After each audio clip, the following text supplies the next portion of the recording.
Greetings, I'm Barrett, and welcome to Meet Me at the Table. We are going to board the Nemesis. I'm really excited for this. This game is by Awakened Realms. Now, the game can be played in multiple ways. The core design of the game is built around a semi-co-op game. So you're going to have a character, and he's going to have an objective, and all the other characters are going to have one as well, but you're not going to know what they are. You're then going to try to complete your mission and try to survive through the Nemesis. Now, there's other ways of playing as well. You can also play this game solo. You can play it co-op. There are different versions for that. But the way I'm excited to play, and I'm excited to show you, is there is a campaign version for this game. And they did it so uniquely. So the campaign is found in Untold Stories, #1. Now, Untold Stories, this is not just a campaign book. This is a comic book. And as you read through the comic book, you're going to come to different things you're going to have to lay out. And you're also going to have to read through, come to a mission, and we're going to set it up. And then during different events, different things are going to happen. I'm really looking forward to showing you how this works. I'm so excited for this game that not only am I planning to play the campaign for this game, I'm planning to show you just the solo and co-op version of this game as well. This game is just awesome. I'm so excited to show you this. So without further ado, will our group make it through Untold Stories, or will they meet their demise on the Nemesis? To find out, I need you to meet me at the table.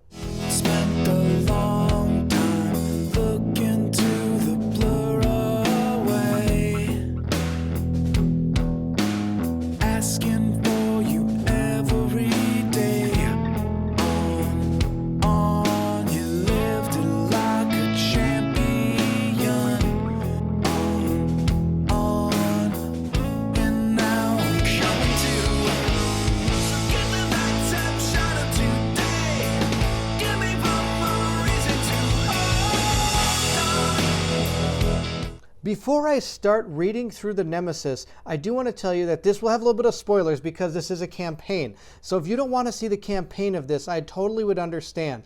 And look forward to some of my other solo and co-op videos for this game.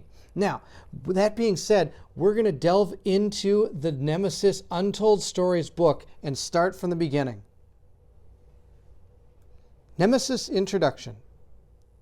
Turns out, even with half the human race gone, it's still hard to get a decent job. My father was a sanitation driver, one of the worst gigs on old Earth, though well paid. He spent weeks in a steel tube with a bunch of sweaty guys. Any malfunction would mean a messy death. He had goosebumps every time something creaked. For me, it's about the same, only the pay is worse. 12 years ago, a dark and deadly wanderer came from somewhere outside our galaxy at half the speed of light. When it glanced Earth, smashing our moon to bits, everything descended into chaos. People thought that was it. We'd never recover. But we did. The stuff we found in the fragments of the Wanderer kind of helped.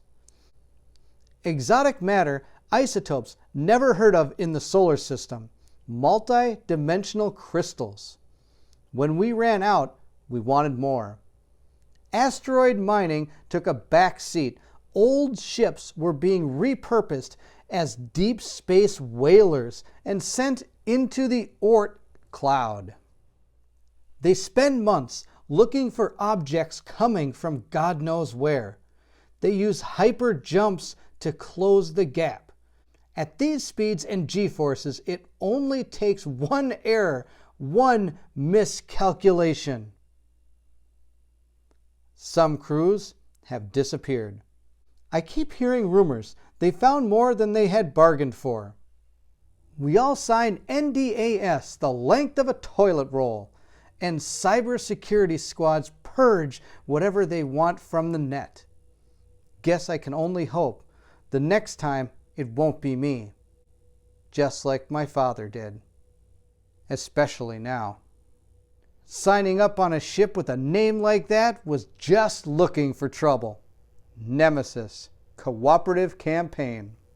Now the next page of this comic book shows the general rules that are going to take place during this campaign. Now this is actually just a unique 4-branching mission that's created for cooperative play that comes with its own token set that was actually part of the Kickstarter. So we get like objectives and coordinates.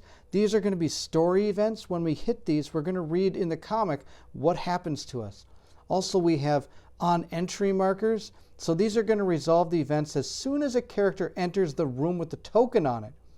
There's also these on use tokens. These are going to happen when a character uses the object that creates this event. And the final one are these story-triggered events. These only happen immediately after all prerequisites listed within the comic book are completed. For example, after you repair an engine or send a signal or perform any other type of action, then this could trigger a certain story event. And I'll explain a lot of these as we're going through the actual campaign. This here shows a couple more of the punch-outs that also came with this box. There's endings, Marine squads, objectives, special objectives, and cables, and we'll see some of those in action. And the rings that you get in the game that you can put your character on are actually going to be clues in the campaign. Also during the campaign, we're of course going to have to make choices, and we'll take the tile associated to the choice we make. So death in the campaign is a little bit different than in the game. Now in the semi-co-op game, once you're dead, you're out. But if you're playing a cooperative game, a co-op game, you can actually revive the characters. But in this actual campaign, if a character dies, they do die. But then you're able to go ahead and grab a different character at random. And so we're going to go hopefully not see how that works. And these are just the rules that explain how that works. Now every character in the game has its own card deck that they're going to use to perform actions. Everybody has this interrupt action card in their hand, and that again is used for the semi-co-op game, and in this campaign we're not going to be using it for that. In this campaign, since it loses its usefulness, we're going to ignore the text, and instead it'll be used to save your character during various sudden events. So it might be good to keep that card handy according to the rule here. This says here that of course the campaign is going to take a while. So you can actually save your game after every full mission. And you're just going to want to make sure you save everything from mission to mission. So we'll see how that works as well. Now it says right here, to start the campaign, read the Mission 1 introduction on the next page. Mission 1. Breaking the Quarantine. Sedna Outpost, Outer Solar System. We're home. Precisely 300 astronomical units from home. But it's close enough. We're still lightheaded. Memories are hazy. A familiar feeling as if part of you was left behind with every jump and took several hours to catch up. When our souls return to us, we'll be waiting for them over a round of drinks in some cozy access denied, airlock disabled, boarding bridge detached. What? Platform 6 is closed for maintenance. Please vacate the area. Ground control? What the hell is this about? You have been placed under quarantine. Sorry for your inconvenience. Say again? Give me a flight director or please await further instructions and have a nice day. Ground control out. I don't like this one bit. Anyone receiving? Good job. You've kept your personal comms open. Friendly advice from another crew here. Looks like you're screwed. The word in the colonies is your ship was lost with all hands. And there's a welcome party on the way. They're packing gear that can break open your can in seconds. Look, I'd hate to be in your shoes, guys, but if I were, I'd probably do my best to get as far away from this place as possible. Good luck. In this line of work, you're either ready for anything or dead. They can control almost all the ship remotely, but we know a trick or two. We don't know what they are playing. One thing is certain. No one will boss us around on our own ship. Now, after completing our grim introduction, we're going to go ahead and set up our first mission. Now, in this mission, our task is to manually engage all 3 engines. We're supposed to set their status to working. Also, we have to use the computer room to send a signal by any character, remotely hacking the Sedana flight control. We'll also have the ability to gather any items that will help us in future missions, and then we have to get back to the hibernatorium on time. We're going to find out more of this in the completing the mission section below. Next, we're going to move into the mission overview. Now, this will change some of the rules of the game. Now, normally this is going to be played exactly like the fully cooperative mode, except for a few exceptions. One is that not all of the ship is accessible. Exploration tokens are used to trigger only special events. The Marines are about to board the ship. Time will be extremely short. There are no intruders or noise rolls in this mission. Your items and status does carry over to future missions. You do not reveal any event cards during the event phase. So those are some things that are going to be different. Now, if we look at the mission setup, I'll go over it as we also set up the board. The first thing we need to do is we need to use the second side of the board. Next, we're going to place the command center tile on slot A, number 11. And it's going to have its counter set to 0 when it comes to items. Next, we're going to set the monitoring room in slot B and the nest in slot C. The laboratory is going to go into slot D, and we're going to place event 10 plus an on-entry token. If you remember, I talked about how the on-entry, when you enter it, is going to make this take effect. We're going to do that. We're going to put that in the monitoring room. We're also going to put event 2 with an on-entry in the nest. I wonder what's going to happen there. All right. Next, we're going to go ahead and place the comm rooms in slot A on number 15, and we're going to put a malfunction marker on it. The evacuation section A and B are going to go into slot F and G, and these are going to be on the board, but we can't get to them, but they're going to be part of the story. We're going to place damaged engine tokens in all the engines, and we're going to close all the doors leading to the engines. So we got to somehow find a way to open them. After that part of the board is set up, we're then going to randomly assign player characters using the standard setup rules. I'll go over that when we do this. Also, we're going to remove the fire control, generator, and evacuation hatches from the room tile pool. We're going to shuffle the remaining tiles and put them down in a random order. Next, we're going to go ahead and prepare our special pool of exploration tokens. We're going to take these tokens, a slime, a door, a silence, a danger, a fire, and 3 malfunction tokens, and we're going to put these randomly on all the tiles except for the command center. Also, the tokens we had to take had to have the least amount of items to gather from. Now, we're going to play with 2 players, so we're going to put the self-destruct marker on number 3. And now here is a map of what they were talking about. So this is going to be our comm center, and then we're going to have our nest, and also we're going to have our monitoring room here. This is going to be our comms room, and this is going to be the laboratory. And here's all our engines damaged with all the doors shut. These are going to become random, and these are our evacuation sections. Now, after all the engines are green and the signal is set, at least one player may vote to take off at any moment. Now, if you're not in the hibernatorium when this thing takes off, you're going to be dead. And since we're going to be playing a solo co-op campaign, I'm going to always vote to make sure my guys are doing okay. I'm not going to vote to take off without everybody there. So then if we're going to go to ending 1, and so we're going to put that token on the story triggered token on the hibernatorium to help me remember this. So once we have all that done, we're going to go ahead and start. It says here to start the game according to the standard rules and play until you trigger an event. Check the event results back in this book. Remember to move the time marker after each completed turn. And here's a legend for what events are going to be triggered by which exploration token we find. Now, to start the game, it says we have to go ahead and randomly assign player characters using the standard setup rules found in the rulebook. So the first thing we're going to do is take 2 pass cards. They're numbers 1 and 2, and this is going to decide who gets to go first. So we're going to just mix these up real quick, and we're just going to go ahead and draw one. So this one's here and this one's here. So we're going to have this person first, and now that that person's been revealed and our second player been revealed, we're going to go ahead and figure out who they are. I guess it was kind of a moot point as to mixing those up and putting them down now that I think about it. But also these cards, I want you to be aware, are also going to be like a help card. It shows you what actions and what turn order you're going to take. Now, some of these things aren't going to happen during our scenario, though. Once that's done, we're going to go ahead and take these character draft cards, and in there are all the different characters found in the base game. And we're going to mix these up, and then our player one is going to draw 2 of these cards, and he or she is going to decide, it's a he because it's me, is going to decide which one he wants. So the first guy can either take the soldier or the captain. Wow, both of those I think are going to be fantastic for something like this. I think he's going to take the soldier, and he's going to go ahead and shuffle this back in for our second person, who's going to go ahead and again take 2 characters and decide which one to keep. So he's going to draw 2. And he's got the mechanic or the pilot. Oh, wow, those are a tough choice.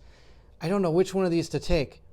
Well, we're going to have to try to fix some engines. I think we're going to take the mechanic, and hopefully that's going to be good for even the future scenarios, but I'm not sure. The pilot might have been good to fly the ship eventually, but we're going to go ahead and take the soldier and the mechanic. So we're going to go get those player boards and cards, and I'm going to show you those next.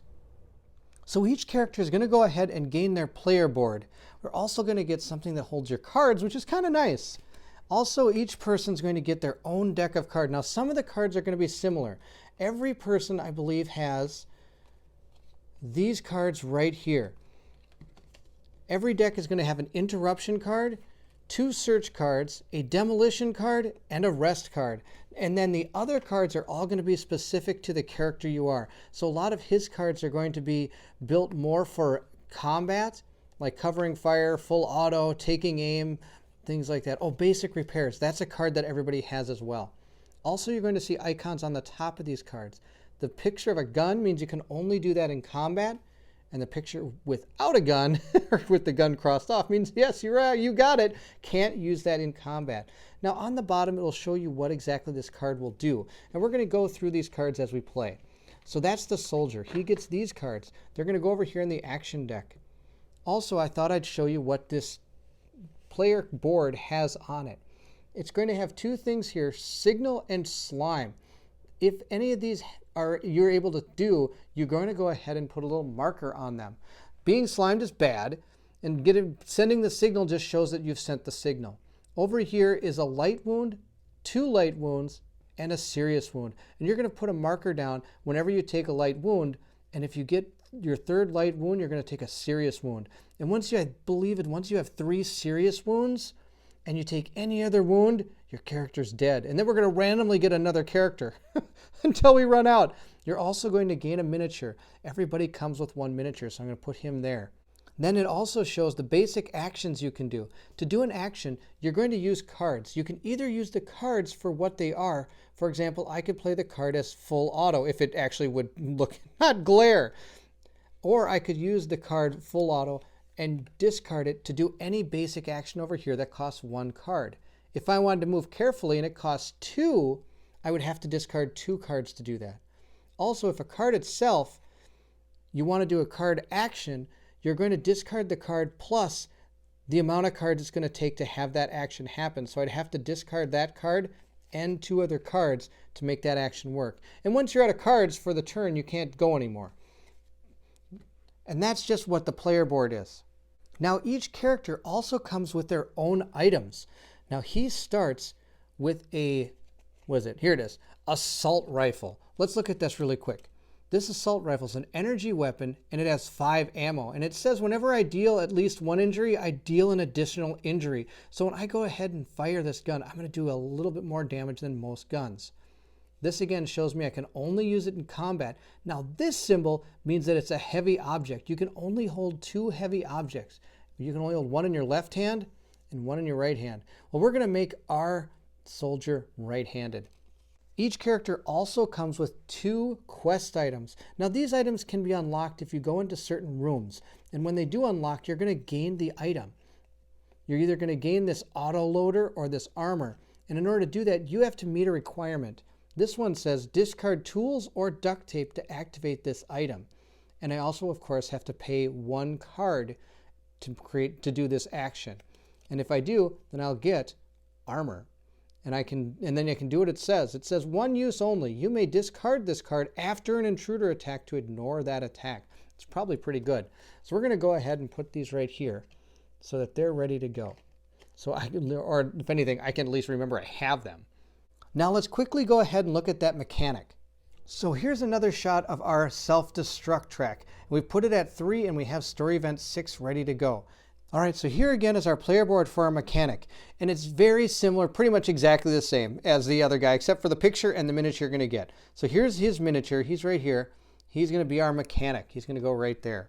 Now he of course gets his deck of cards. And like I said, everybody gets 2 search cards, a rest action, a demolition action, an interrupt action, and a oh, he's the only one that gets this, fast repairs. So instead of basic repairs, he actually gets fast repairs because, well, he's a mechanic. He's pretty fast at fixing things. Now here are his other cards that nobody else gets. So we're going to go through them and we're going to see what actually happens as we play, what those cards do. The only other thing on here I didn't mention before is this crafting section. Now as you gain items, some of them are going to have these blue symbols up in the corner. And if you want to take the action to craft, if you have these 2 symbols on 2 different items, you can put them together to create this item. You can get flamethrowers, Molotov cocktails, that's pretty good. Antidotes and tasers, I don't see why you wouldn't want any of those. Those all sound awesome. So we're going to put his action deck here, and he's all set to go as well. Now, of course, I will shuffle this before we start. Now that we've met our 2 characters, I've gone ahead and set up our board, so we're all set to play. We're going to start with our command center here, and our 2 characters are going to start on that command center. So we got our mechanic and our soldier. Also, I've put down the nest and our monitoring room up here. We have our laboratory over there, and we have our comms room here, and it's damaged by notifying that by this token right here. It's a damage token. Now, we have our engines. They're all damaged, but the doors to them are all shut as well. So we got to figure out a way to open those. These rooms, we don't know what they are. We're going to have to explore them ourselves. And speaking of exploring, these are the exploration tokens that I had to put down. Now they're randomly put out through every single one of these rooms, except for the command center where we start. This is our hibernatorium right here. So we're going to try to get back to there after we fix our engines. This is the token for on entry. So on entry to this room, we're going to go ahead and read story moment 02. With everything set up, and now that we've met our soldier and our mechanic, we're ready to start the adventure. But we're going to wait till next time to do that. Thank you so much for watching the intro and setup for our campaign. If you enjoyed this, please go ahead and give it a thumbs up, a like, hit that bell symbol so you know when we actually do start the campaign when that video comes out. Please leave anything in the comments below. I'm really excited to hear what people think about this game. I'm super excited. I've waited for a long time to have another game in the same type of vein as an alien type game. Heck, if you've seen my channel, you know I have that leading edge aliens game, and I've played it so much it's almost disintegrated in my hands. So I've been looking forward to this game so much. Thank you again for watching, and if you want to know what happens to our soldier and our mechanic, then I need you to meet me at the table.